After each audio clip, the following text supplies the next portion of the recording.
Di awal abad ke-17 Pulau Jawa bukanlah satu kerajaan utuh. Ia terpecah menjadi banyak kekuatan kecil yang saling bersaing dan salah satu yang paling ambisius adalah Kesultanan Mataram di pedalaman tengah Jawa dipimpin oleh seorang raja muda yang tak kenal takut Sultan Agung. Sementara itu di pesisir utara Jawa berdiri kekuatan lain kota Surabaya.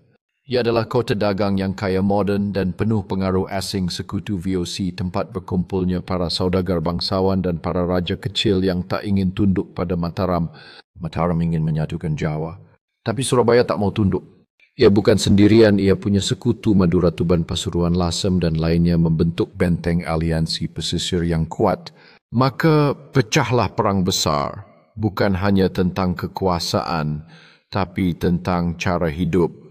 Pusat versus pesisir, kerajaan agraris versus kota, dagang maritim Islam tradisional versus Islam cosmopolitan, Jawa Lama versus Jawa Baru. Perang pun meledak. Sultan Agung melancarkan serangan besar-besaran ke arah timur. Pertempuran berlangsung bertahun-tahun mulai dari Ponorogo, Tuban, Lamongan hingga Surabaya sendiri. Tapi lawan yang dihadapi bukan sembarangan. Surabaya memiliki tembok kuat senjata dari VOC dan aliansi yang solid. Dari balik tembok yang kokoh, para pejuang Surabaya bersiap menghadapi serangan besar-besaran. Dengan semangat dan keberanian, mereka bertekad untuk melindungi kota dari ancaman yang datang. Di medan perang yang penuh dengan debu dan suara perang, kedua belah pihak bertarung habis-habisan.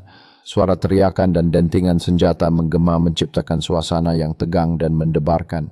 Meskipun banyak korban yang berjatuhan, semangat juang tidak padam. Pertempuran ini bukan sekadar soal tanah, tetapi juga harga diri dan kehormatan masing-masing pihak. Sekutu-sekutu Surabaya satu persatu jatuh.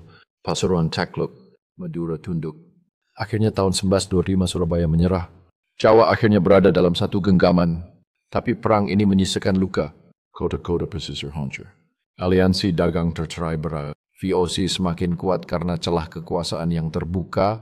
Dan Sultan Agung yang menang dalam perang memandang ke barat, mempersiapkan langkah berikutnya menyerang Batavia milik Belanda.